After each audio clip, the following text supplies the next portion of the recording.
general. More so, is regulation a hindrance, or is it going to be something that's actually going to drive the next wave of adoption and push this market into new levels and new highs? So rather than introduce my esteemed panelists myself and screw up on half their bio, I'm going to let them come up and introduce themselves. Before that, just a quick intro to myself. My name is Kevin Merkel. I'm CEO of CoinMetro. It's a digital asset platform based in Estonia, and also the CEO and co-founder of the European Crypto Association, which is a self-regulatory body that we're creating around Europe, looking to get pathways into Asia as well to help companies basically understand all the regulatory hurdles that they currently face, what they will face, and where this big regulatory jungle is going to end up in the next 1 to 2 years as we move not only from in Asia, but also in Europe and across the US, and see how the basically the ABCs of regulatory and really start to push in and hone in on crypto and adopt current laws and maybe create new ones. So without further ado, I'll have I guess one of our first panelists come up, Raphael. Let's see if he's mic'd. Introduce himself, and we'll carry on.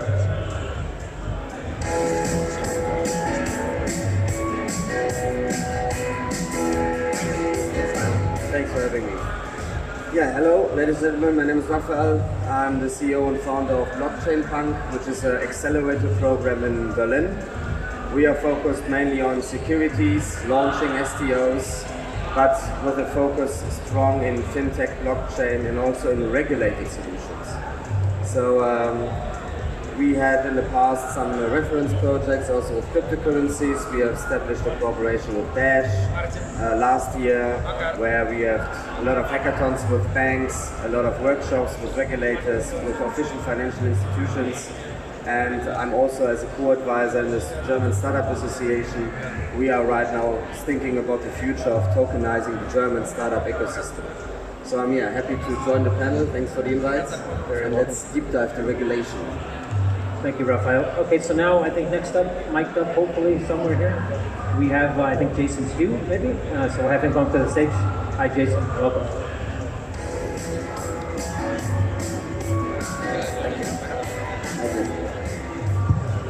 How's it going, everybody? My name is Jason Hsu. I'm a member of parliament and a legislator from Taiwan. I'm a technology entrepreneur turned legislator. So when I become a politician, my friends joke that I joined the dark side, which is not true. I think it's important for someone like me who can speak the language on both sides. One is in technology, one is public policy. So my focus in the parliament is to bring in progressive legislations on crypto and blockchain. So for the last 2.5 years, I have introduced fintech regulatory sandbox, which is basically a regulatory exemption for fintech startups to operate it without liability in Taiwan. And also I've released the cryptocurrency guidelines, which allow exchange operators to register as a business in Taiwan. And most recently, Taiwan is poised to release the first ever STO regulatory framework in Asia. And I'll be the one who's championing and writing the legislation. So I'm very excited to share all of you about this exciting news, and also happy to join the panel and also explore the opportunities and some of the challenges that we face in this industry. Yeah. Thank you, Jason. All right, so apparently we lost one of our panel members, but hopefully he shows up here in the next couple of minutes. So we're gonna carry on. I'm gonna make the first question nice and easy. Basically, the title of our little sit down here. So when it comes to regulation in general, the question is to you guys: is it a good thing? Is it something that's going to push crypto, let's say, into the next wave of mass adoption, or is it a hindrance? Is it something that's going to, like you hear many people talk about, a lot of crypto maximalists will say that it's going to hinder innovation, and that at the end of the day that we should be able to operate in some type of unregulated space. So the question is it good or is it bad, essentially? We'll start with Raphael, and then we'll get Jason's take. Yeah, I like that question because I think that's a general view about your political view on cryptocurrencies. So from the cryptocurrencies perspective, of course, regulation sucks. It's really something that we know. They have like the t-shirts with fuck the banks. They build it something which is a kind of digital freedom, and that's okay. I think we should leave that with that. And not all solutions should be regulated. But I'm also a fan of regulation. Why? Because I would love to have a solution where my mom can buy a Bitcoin in a secure and safe way, where she really feels comfortable. And today, it's not the way it is.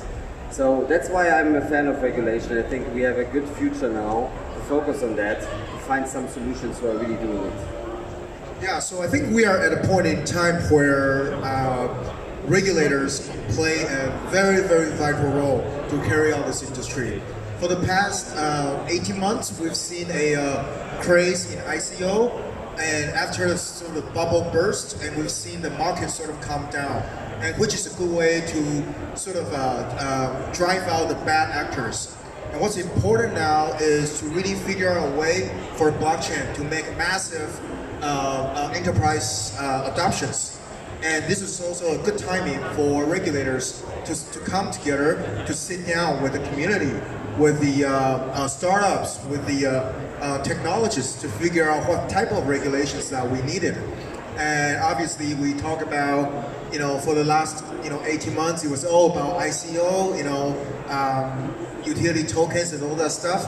But then as we headed towards STO, security token offerings, how do we redefine or reframe the whole capital market?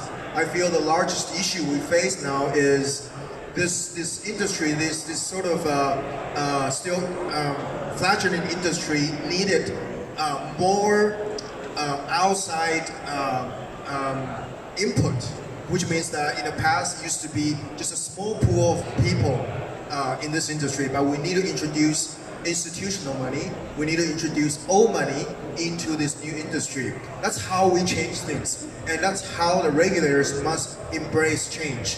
Otherwise, I think we will be stuck, very much, between a rock and a hard place. So I think it's important, at this point in time, that regulators talk about governance issues and how do we view this new asset category.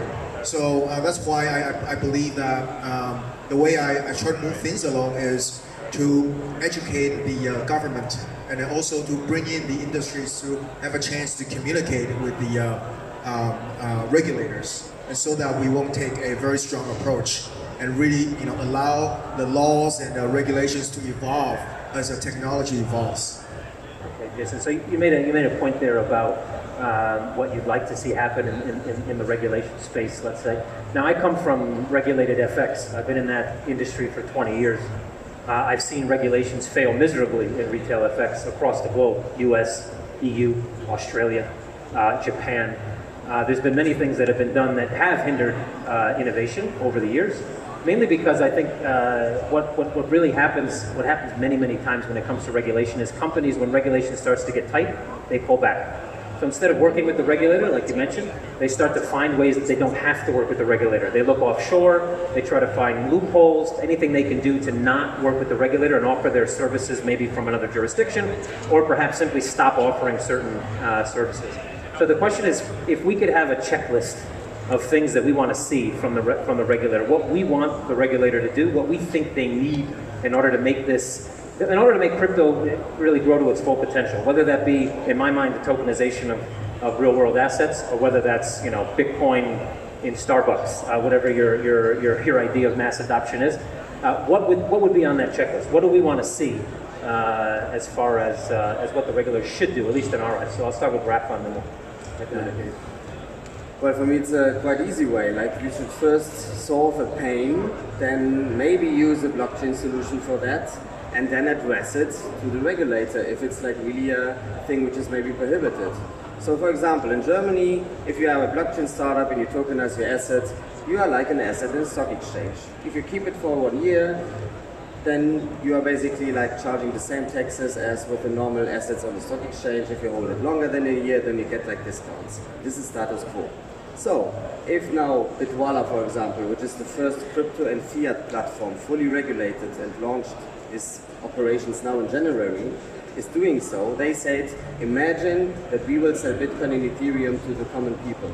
Please regulate us.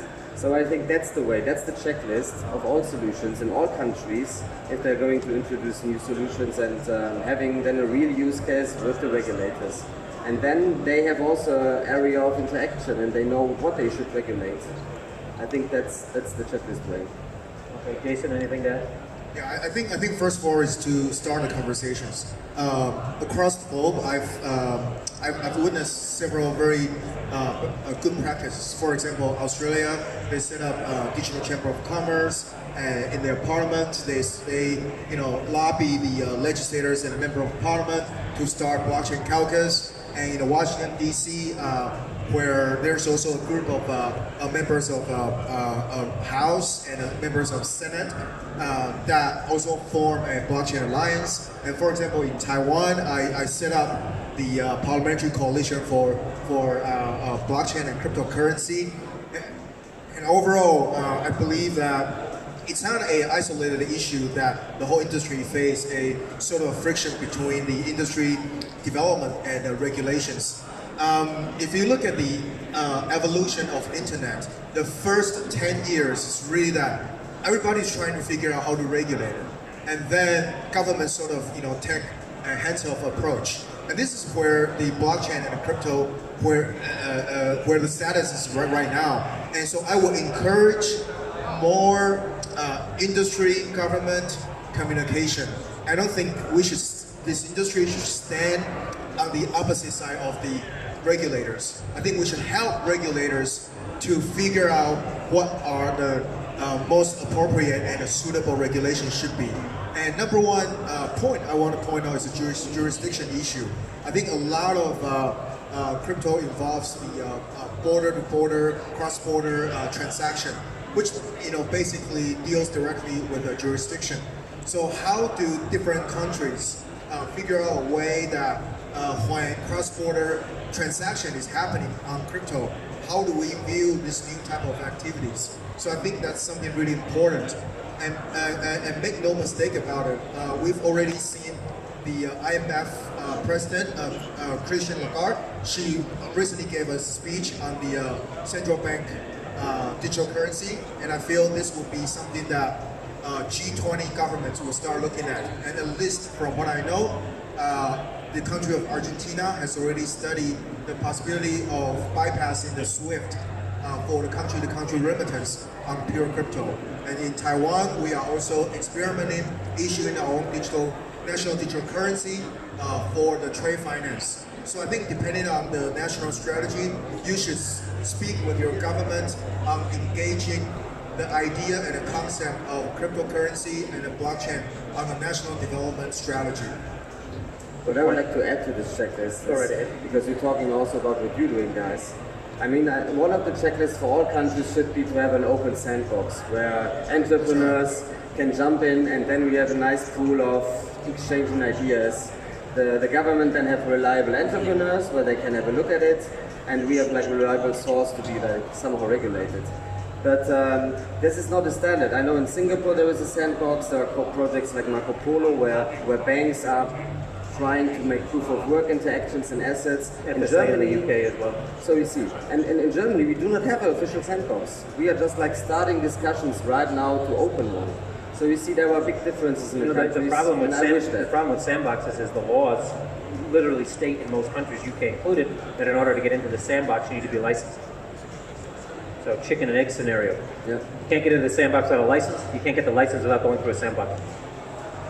Our sandbox is a little different. It's application based, and we have a 60-day response time. So right away, anyone in this audience can apply, and within 60 days, we'll give you an answer, yes or no. If we believe your case could, in the future, provide the foundation of law amendments, that we will work with you to develop your sandbox applications. So I encourage all of you to look into this, and we take a different approach than most countries. Yeah. Different approaches needed, that's for sure. So I'll let Ricardo introduce himself.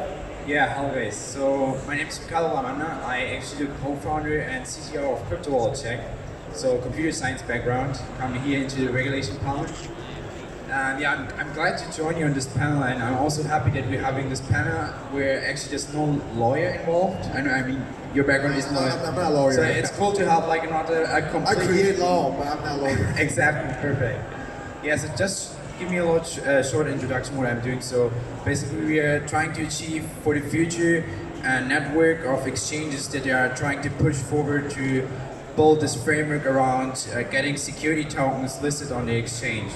So the future goal of what we're doing is basically to start with Europe and then see where we can go from there to establish a connection to every other continent. This is like probably the future goal which we can achieve in like many years. We don't know how long it's take, but yeah, basically I'm also together with Raphael in the talks with the German government where we are trying to push forward with the regulators a proposal to see that we can like make it easier for startups to achieve the license for a security token, and also see from there where we can build work to make exchanges more accessible to not only accredited investors, also to like low investors who just want to invest like a little chunk of money into any other assets.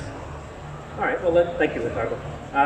Let's talk about tokenized securities, since the topic was brought up. So I say tokenized securities only because, and this is an opinion, I'll write that over the top of my head before I say this, but there's no such thing as a security token.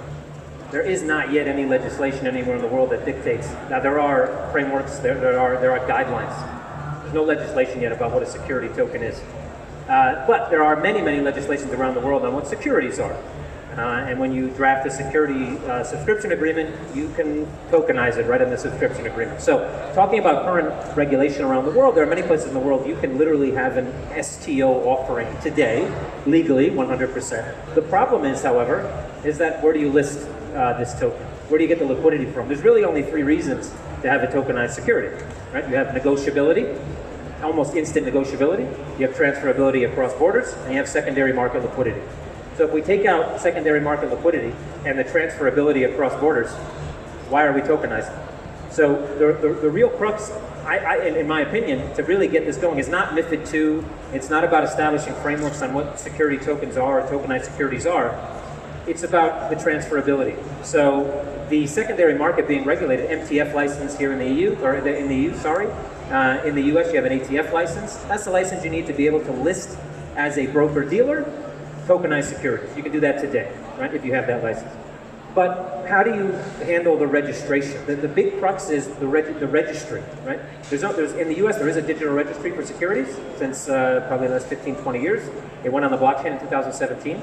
However, when you're talking about transfer related across borders, which is one of the reasons to tokenize, one of the biggest reasons to tokenize, how do we get to the point? Because even if the regulations were to come today, MiFID III came out tomorrow, and everybody in Europe was happy. Taiwan came out with an STO framework. Everybody listed these STOs.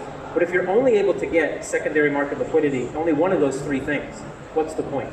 So how do we go from all these countries doing their own thing to getting all the countries on the same map, looking at the same thing? And that problem is, and I hate to say this in a group at a crypto conference, but centralization of a registry body where all these different, let's say, broker-dealers can communicate to pass on the ownership of these digital securities. How do we get to that point? And is there even a way to do it in a decentralized manner? So who wants to tackle that one first? I'll start with the guy that came in late, so Ricardo. Yeah, so first of all, I find it really difficult to see where we can head in the future, because right now everyone thinks that he has to get or to wait for the government to build this STO framework, which is already exists. Like we discussed it earlier, it's possible to do your STO everywhere globally and put it to the public. But then you can have you have just your issuer, which gives you the security token, and then you have no liquidity. So basically, it's nonsense to do stuff like that.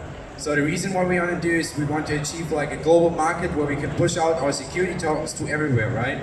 So how do we achieve that? That's the question. It's first of all, it's I guess education, because the main reason we're doing security tokens is because we think that there's like a liquidity, but we need to like educate institutional investors to not only to a new format, also to invest in our company. And yeah, I think it's really a difficult to approach to see how we can manage these governments together to see like in a centralized way that we can combine our powers and see, make a proposal. Hey, we want to trade these security tokens cross border. How can we achieve that? It's really difficult. The point is that electronic trading has existed for decades. Yeah, exactly. So I can buy a stock in Japan, I can buy a stock in Norway, I can go to the Baltics and go to NASDAQ, I can buy a stock, whoop-de-doo. The problem is when I buy that stock, if I want to liquidate it, or if I get into a closed-end fund and it's got a 30-year maturity date and I want to liquidate it, all these things are the problems that a true tokenized security offering can solve. But everybody's focused on the regulation that exists, for the most part. What they're not focused on is logistics, right? And that's the question, the logistics. How do you get, first of all, how do you sell a centralized repository to people that are, right now, the big keyword in crypto is decentralization. And decentralization on paper, just like, I don't know, communism on paper sounds awesome.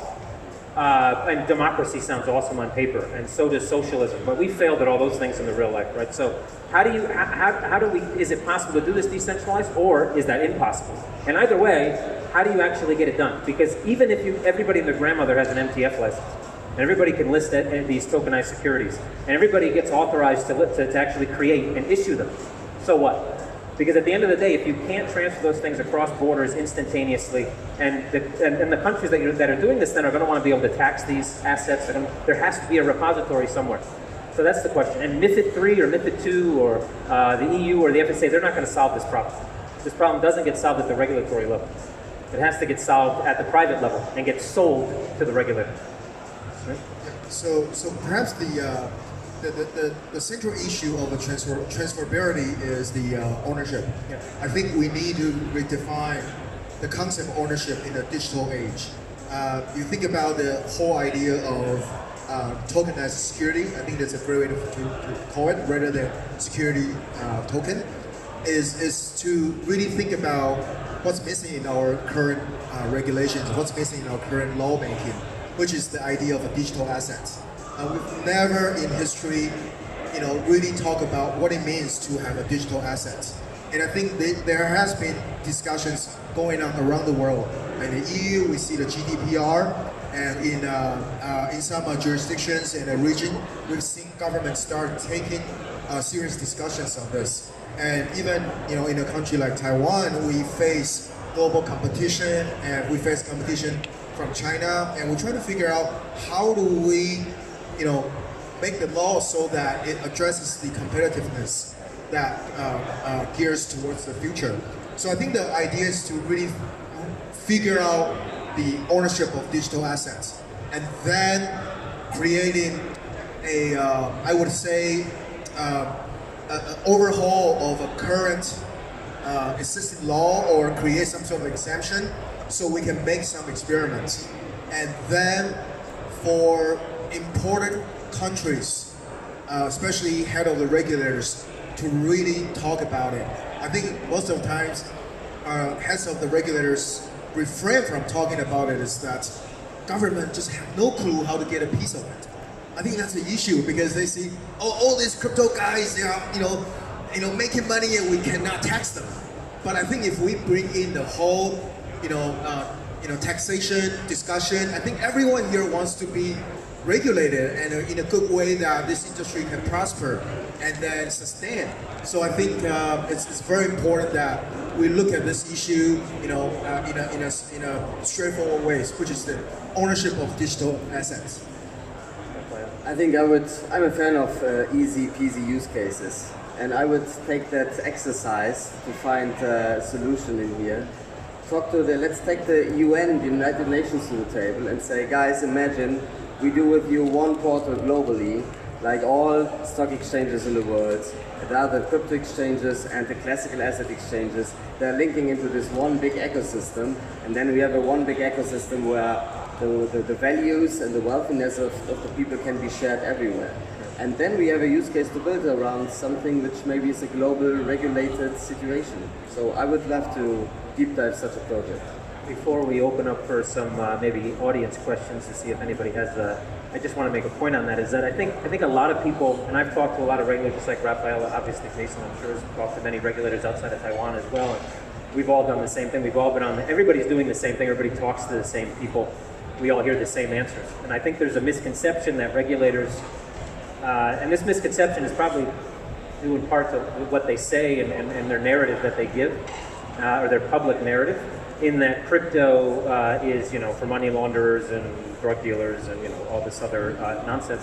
Which, at the end of the day, when it comes to financial products, they're all used by drug dealers and criminals when they first are released.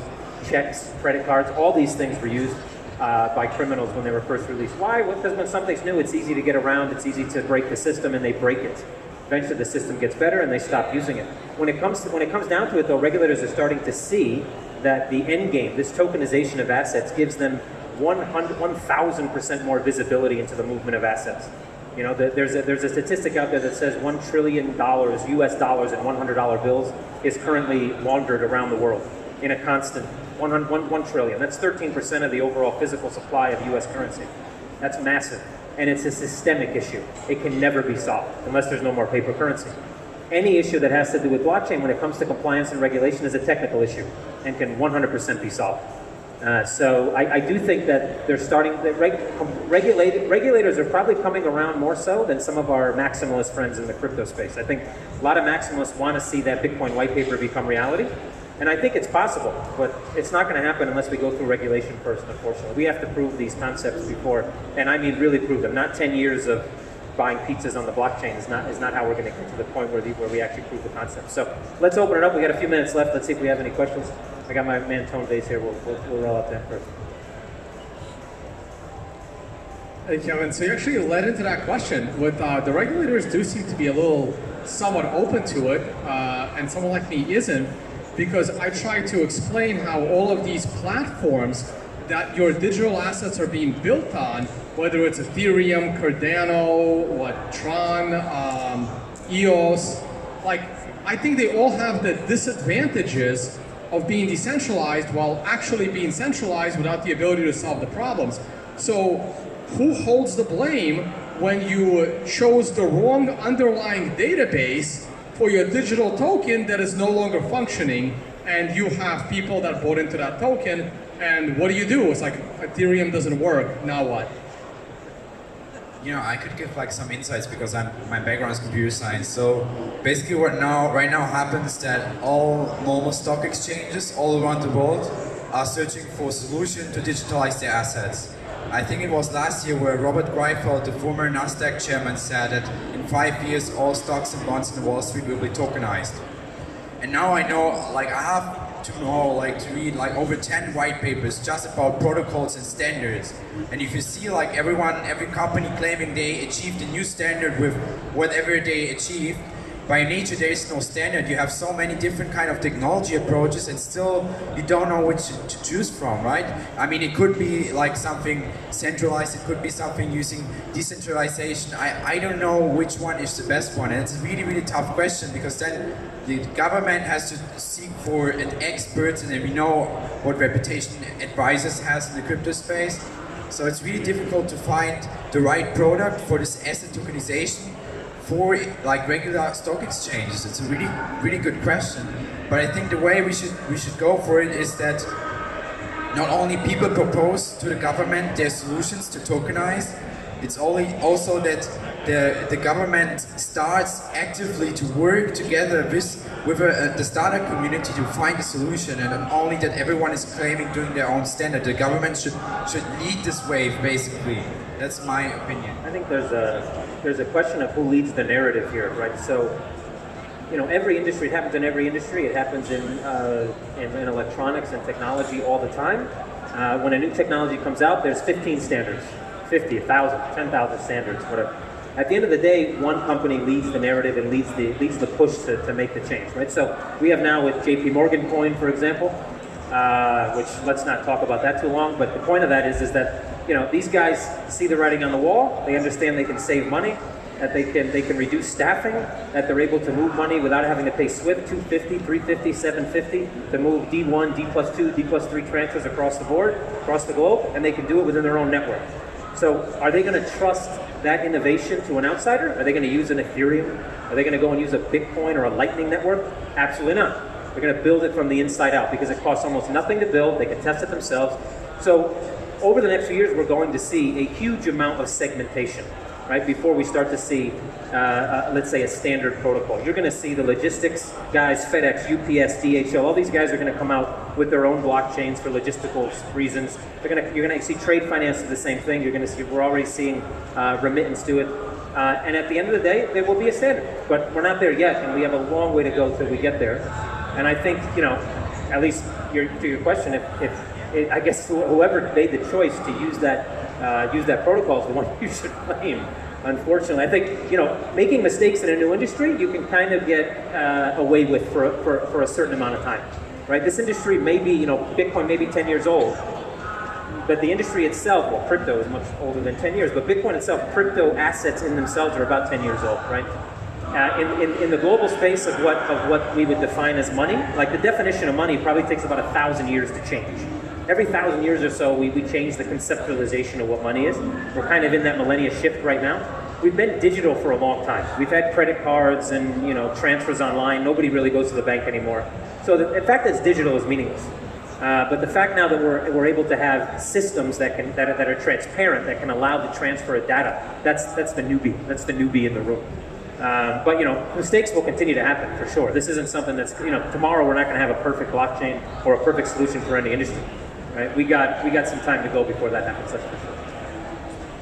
So even though I'm a lawmaker and legislator, but I am very, very concerned about governments leading the narratives. I think government should play the role of facilitating the discussion and making the environment a little bit more open so that experiments can be made and that the technologists and the developers figure out the technical issues. For example, government probably looking at different, you know, protocols, Cardano, Ethereum, and different type of things for, you know, central government digital currencies. But then at the end of the day, the question we want to ask is, what is the true meaning of decentralization? Do we want a government that is a centralized body and a sort of authority to develop something that they claim that is originally designed for decentralization?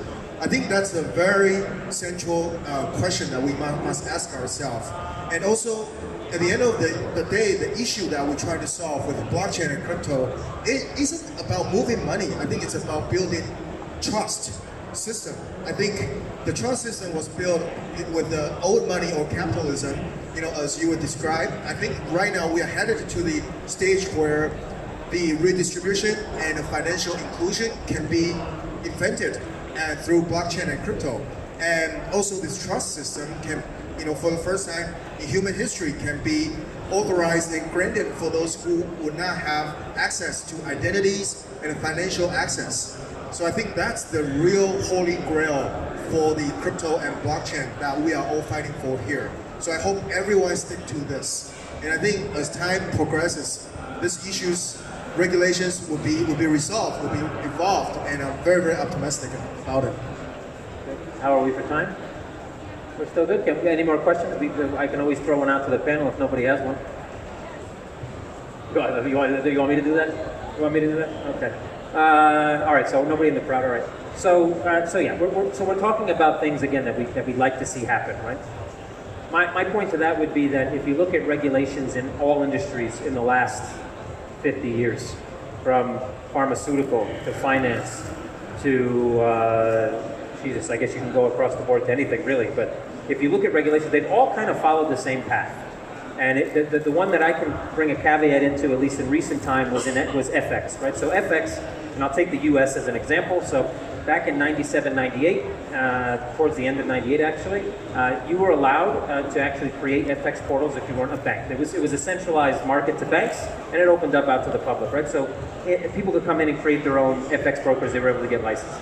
When this first started to happen, and right before it started to happen, before the regulation actually really came into effect, where it was more like a sandbox, let's say, there were people that, basically the regulator was saying that trading in FX and in currencies that weren't your own currency were high risk, they were highly volatile, you could lose all your money, you shouldn't do it. They're basically the same thing they've said about cryptocurrency, right? Over time, after scaring the people, they came in and started to regulate, right? And the regulation came in slow, then it came very swift, and then they ruined the regulation as the community themselves started to back up. The FX community backed up from the regulation, they moved away. So how do we, going into the future, where now 2019, 2020 are probably going to be the years of regulation. We're going to see many different shifts across. We're going to see places like Taiwan try to create new frameworks. We're going to see places like the US, the UK, and probably for the most part, probably under MiFID II and then eventually MiFID III in the EU, adapt existing laws to these. I wouldn't say they're new asset classes, to be quite honest. I don't think we've created new asset classes yet, but we've created as a new way, a new vehicle, a new delivery mechanism for assets we've already had since the beginning of time, basically. So what is, or how do we make sure, what do we do collectively? Everybody in this room that has Bitcoin in a wallet somewhere, people that run exchanges, people that are trying to talk to governments, aside from just trying to explain to them that crypto is the best way forward and this is great and this is the future, what do we do to make sure that happens? What type of initiatives can happen within the community themselves to make sure we're talking to the right people, right? So what are the key points we need to make, aside from what we've already made here on the stage? Well, I think there is a lot of learnings from that past. Because we have seen a presentation from the European Commission which says that 2016, 2017, 2018, these were the years of education.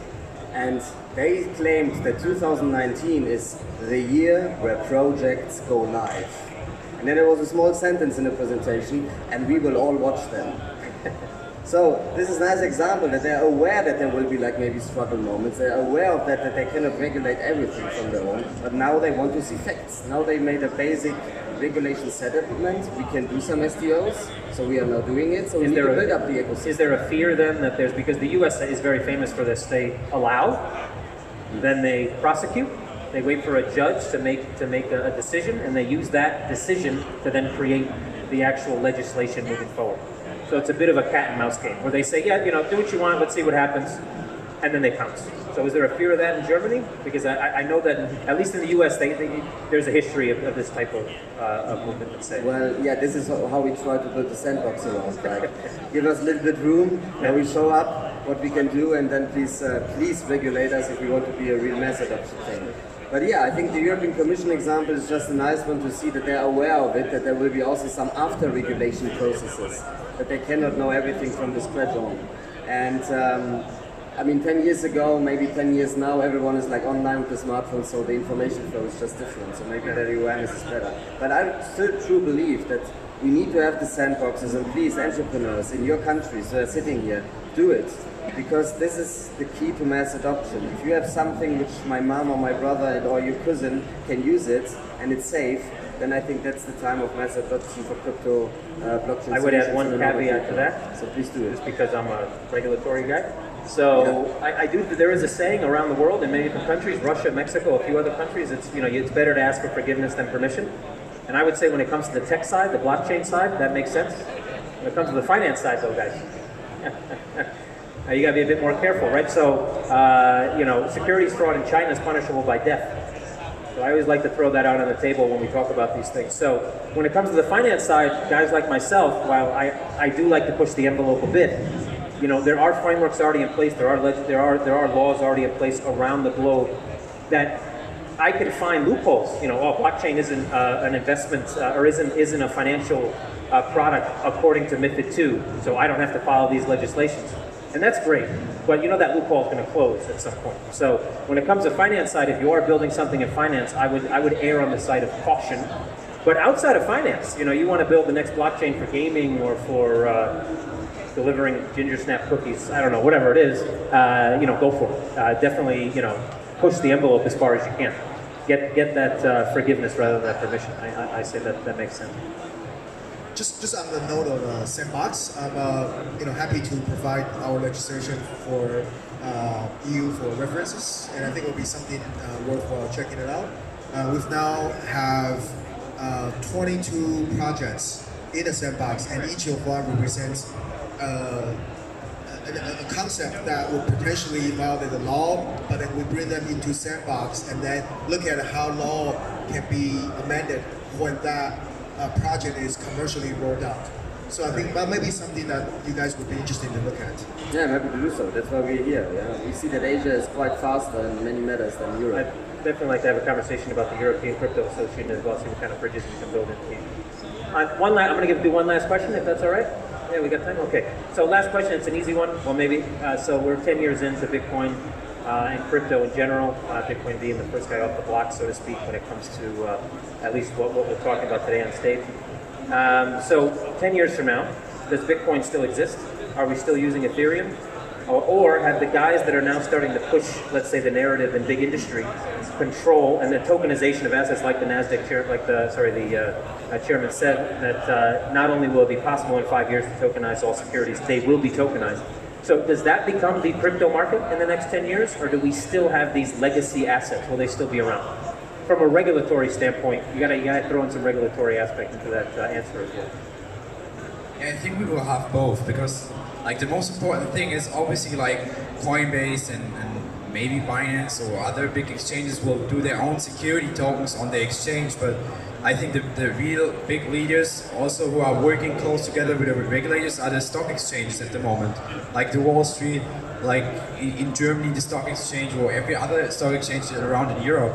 And I think that's like the most potential we have there, because these people right now are figuring out how to tokenize their assets, and probably they are the people the regulators have an ear for, that they will reach out for them and they will like working together with them. It's more, I don't know, like obviously Coinbase has huge resources to reach out for a structure to build their security tokens on top of their exchange, but I think the real future lies behind the people who already have experience in regulation. So the CEOs, like founder teams of these companies know what regulation is about, that they have like a good CV on that stage, and that they're not like people who just like made up an exchange to make like easy money. So it's important to get away from this like tokens and other pronunciation. We should like focus on digitalization of stocks and assets. We should push this to the regulators, to the politicians. Just to push on the question again. So right now, Bitcoin is more than 50% of the liquidity in the market, right? That's how it's always 52, 53, it fluctuates. With the tokenization of every asset under the sun, does Bitcoin still control 50% of the market? And if it doesn't, if it's not the vehicle for liquidity, is there a reason for it to exist? Yeah, like I mean, we have to look at the volume of Bitcoin, right? Because what is Bitcoin at the moment? It's 99% is just for trading, and then what is the other rest from the trading? It's like basically wash trading. Nothing else at the moment is Bitcoin. Like we of course have some value behind it, but it's not like what we see the future. Bitcoin can be some very good assets to be used for the future, but right now it isn't, because the people don't trust in it, because we are putting it in a bad shine, and the media also don't knows what they're talking about. And from a regulatory perspective, if Bitcoin was regulated now as say another asset class, would there be more trust in the system or less? Well, I think you asked like the basic question was what is the crypto space in 5 years? After all, 10 years after the regulation. So I think that we'll have still this altcoin market, which is like the historical background, the nerds, the believers, the communities, because that's a new freedom we have in that space. We have a new freedom, but then regulated assets, it will be a natural fight. The market, if one market is regulated, then a lot of fintechs will focus on that. And then there will be consolidation, a lot of classical ventures, institutional investors will fight for the market. Maybe we'll have a new crypto PayPal, which is like then the Coinbase crypto PayPal, whatever. So I think it's a three-area market. Still this altcoin market with the communities, building like a lot of ideas, and then the regulated classical fintech startups or any other use cases who are popping up, where investors today are not in. Maybe JP Morgan is then one of the big investors in that regulated field. We will see. But I truly believe that the altcoin market remains. Hey Kevin, why can't it be both, right? If everything goes to tokens, sure, Bitcoin can fall to say 10% of the total market cap, but no other asset is more than say 2% of Bitcoin, right? So it can still be both. It can still completely dominate. I'm not saying it can't be both. Overall. I'm not saying it couldn't be both. I do think Bitcoin was the first. It was first off the block, pun intended. But the question is that right now there's two sides to Bitcoin, right? There's the people that say it's a store of value. There's another one that say it's a payment vehicle. Great, and Bitcoin Cash is the true payment vehicle, all that nuts. Yeah, but the point is that if it isn't those two things, what is it? It controls the liquidity right now. If you want to get in and out of this market, especially if you're an institutional investor, it's the only place to go for liquidity. But if it held 10% of the liquidity, is it still Bitcoin? I mean, is it still what it is today? That's the question. I do think they both can exist. But I think the market changes drastically over the next decade into what we're looking at now. I think it basically becomes the hammer in the tool belt for the finance industry. So unfortunately, everything that the Bitcoin white paper was about becomes, kind of in the tool belt for finance, right? It's the fourth wheel on a three-wheel car. There is an area which is maybe also growing, this is my opinion, like also value, fintech, payments. But imagine when the solutions are popping out of the gaming industry, when the points, the credit points which our children are playing every day, there's so much emotion in it. If there are coming now systems who are changing this gaming credit points into a real value that I can trade this on an exchange and that I can buy something on Amazon or somewhere else for euro, dollar, Hong Kong dollar, what else? This is like the big next step. Yeah. Imagine that social media likes today are not incentivized.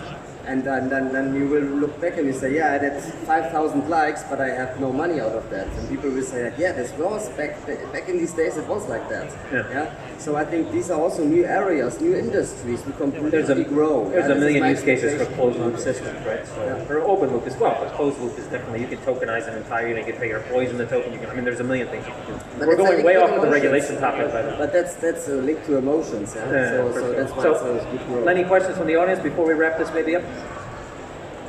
Nothing? Okay, guys. All right. Well, appreciate you guys listening. Thank you to the panel. Thank you, Raphael.